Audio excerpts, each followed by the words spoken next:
Hi, good morning. இன்றைக்கி நம்ம என்ன பார்க்க போகிறோம் அப்படின்னா, நம்ம உடலுக்கு தேவையான ஆரோக்கியமான ஒரு உணவு பொருளை பற்றி தான் நம்ம பார்க்க போகிறோம். அது என்ன பொருள் அப்படின்னா, இப்போ நாளடைவில் அது நிறைய பேருக்கு மறைஞ்சினே வருது, அதை பற்றி தெரியல. இதுக்கு பார்த்திங்கன்னா ரொம்ப பெனிஃபிட்ஸ், உடலுக்கு தேவையான அத்தனை பெனிஃபிட்ஸும் இதில் இருக்குது. லேடிஸ்க்கு இது ரொம்ப ரொம்ப முக்கியமான ஒரு பொருள். இதை நிறைய பேருக்கு இது தெரிய மாட்டேங்கிறது. இப்போ அந்த இதை பற்றி தான் நான் இன்றைக்கி உங்ககிட்ட ஷேர் பண்ணிக்க போகிறேன். இது நிறைய பேருக்கு தெரிஞ்சிருக்கலாம், ஆனால் இப்போ நாளடைவில் நிறைய பேருக்கு வேலை பளு அதிகமாக இருக்கிறதால இந்த பொருள் கிட்டேயே போகிறது கிடையாது. இதை நம்ம திருப்பியும் ஒரு இது எடுத்துன்னு வரலாமே, எல்லாருக்கும் சொல்லலாமே அப்படின்றது தான் ஆசை. என்னன்றதை பார்க்கலாமா? அதுதான் வாழைப்பூ. வாழைப்பூ, இந்த வாழைப்பூ பார்த்திங்கன்னா ஒரு மாதிரி துவர்ப்புத்தன்மை இருக்கிறதா இருக்கும். இந்த துவர்ப்புத்தன்மை உடம்புக்கு ரொம்ப ரொம்ப ரொம்ப நல்லது. இதை இப்போ யாருக்குமே செய்ய முடியல, ஏன்னா எல்லாருக்குமே வேலை பளு ரொம்ப ஜாஸ்தியாக இருக்குது. ஸோ இன்றைக்கி இதை தான் எப்படி பண்ணுறதுன்னு பார்க்க போகிறோம். இந்த வாழை மடலை நம்ம இப்படி இருக்குது இல்லையா, இதை இப்படியே நம்ம எடுத்தோம்னா இது உள்ளே அந்த வாழைப்பூ இருக்குது இல்லையா, இதை நம்ம எடுக்கணும். இந்த வாழை மடலை இப்படி எடுத்துட்டு இப்படியே எடுக்கணும். இப்படி எடுத்துட்டு பார்த்திங்கன்னா வாழைப்பூ அப்படியே இதுவாக இருக்கும். அதுக்கப்புறம் நம்ம என்ன பண்ணணும், இந்த லேசாக ஒரு லேயர் மாதிரி தோல் இருக்கும், இதையும் இந்த செண்டு மாதிரி இருக்கு இல்லையா, கொண்டை மாதிரி, இதையும் நம்ம ரிமூவ் பண்ணினேன். இது ரெண்டுமே நம்ம வயிற்றுக்கு ஒத்துக்காது. அதால் இதை ரெண்டுத்தையுமே எடுத்து இப்படி போட்டுட்டு பூவை நல்லா எடுத்து நல்லா நறுக்கி இந்த மாதிரி தண்ணியில் கொஞ்சமாக மோர் ஒரு ட்ராப் விட்டுட்டு, ஏன்னா இது கருத்து போயிடும் அப்படின்றதால ஒரு ட்ராப் மோரை விட்டுட்டு அது உள்ளே இதை நம்ம நறுக்கி போட்டு வச்சிடணும். அதுக்கப்புறம் கொஞ்சம் நிறைய துவரம்பருப்பும் கொஞ்சம் கடலப்பருப்பும் ஊற வச்சிடணும். ஒரு 1/2 hour ஊறினா போகிறோம். நம்ம காலையில் எழுந்துக்கும் போதே டிசைட் பண்ணிட்டோம்னா நைட்டே கூட இதை நீங்கள் மோரில் நறுக்கி போட்டு வச்சிடலாம். அதே மாதிரி துவரம்பருப்பு நான் நிறைய போடுவேன், கடலப்பருப்பு கம்மியாக போடுவேன், ஏன்னா கடலப்பருப்பு நிறைய போட்டால் ஹார்ட் ஆகிடும் அப்படின்றதால. இதை ஒரு 1/2 hour ஊற வச்சுட்டு இதோட காஞ்ச மிளகா வத்தல் இருக்குது இல்லையா, அதையும் போட்டு நல்லா அரைச்சிடணும். அரைச்சிட்டு தண்ணி விடாமல் அரைக்கணும். திக்காக கொஞ்சம் கெட்டியாக நம்ம தொகையெல்லாம் அரைப்போம் இல்லையா, அந்த பதத்துக்கு அரைச்சி இதை எடுத்துக்கணும். இதையும் நல்லா அலசி இட்லி தட்டு இல்லை, இப்போ நம்ம தட்டு இட்லிலாம் பண்ணுறோம் இல்லையா, அதில் ஒரு லேயரில் இந்த வாழைப்பூவையும் அடுத்த லேயரில் இந்த அரைச்சி வச்சுருக்க பருப்பையும் நல்லா வச்சு ஸ்டீம் பண்ணி நம்ம எடுக்க போகிறோம். ஸோ இந்த ஸ்டீம் பண்ணி எடுக்கிறதால நம்ம உடம்புக்கு ரொம்ப ரொம்ப நல்லது.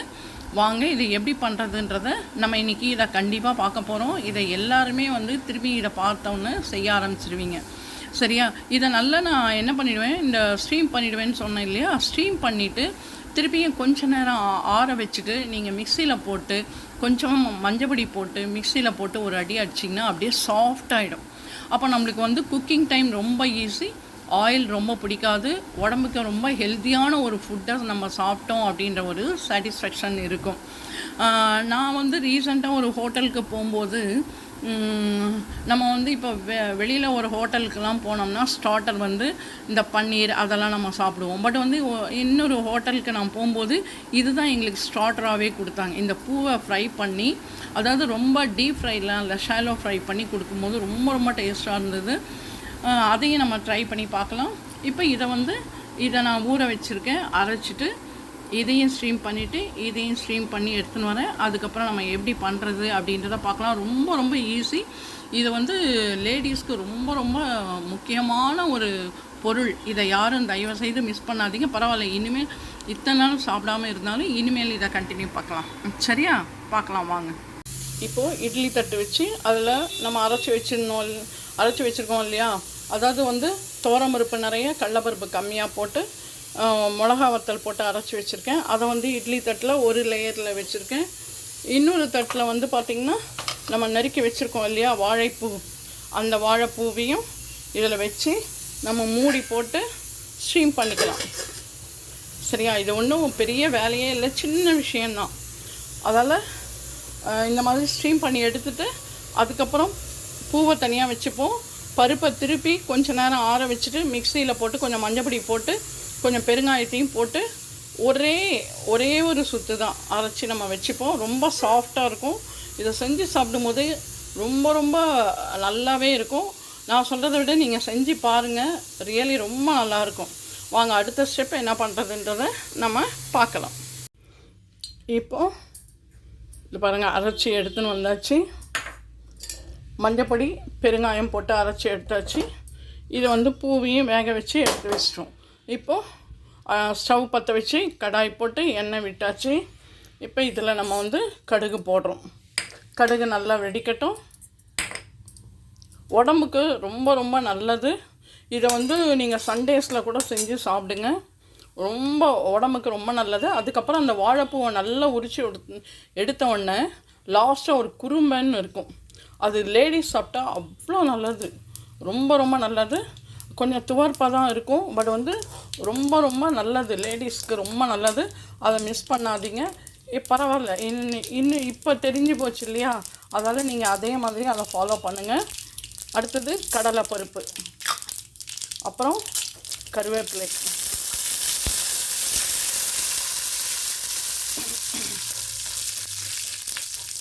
பருப்பு கொஞ்சம் சேவக்கட்டும்.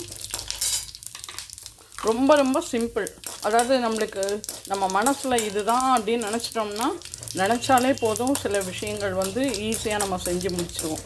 அதே மாதிரி இதுக்கும் ஒரே ஒரு நாள் நீங்கள் மனசு வச்சிங்கன்னா கண்டிப்பாக உங்களால் எல்லாராலும் செஞ்சு சாப்பிட முடியும்.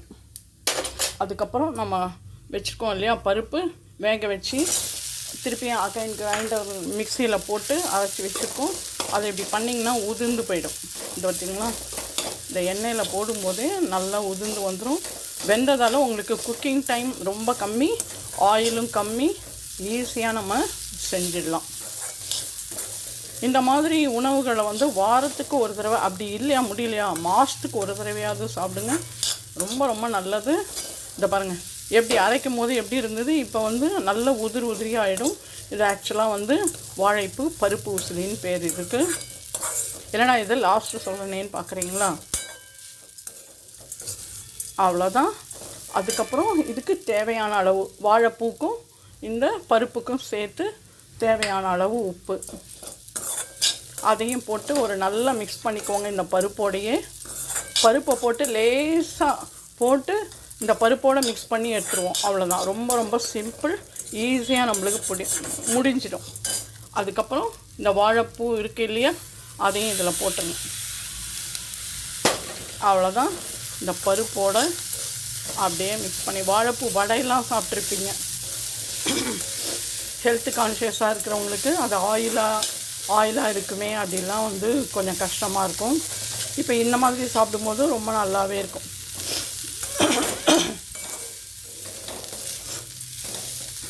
இது அப்படியே ஒரு பவுலில் போட்டு கூட நீங்கள் கொஞ்சமாக சாப்பிட்லாம். ரொம்ப ரொம்ப நல்லது. பார்த்திங்களா, ரெடி ஆயாச்சா?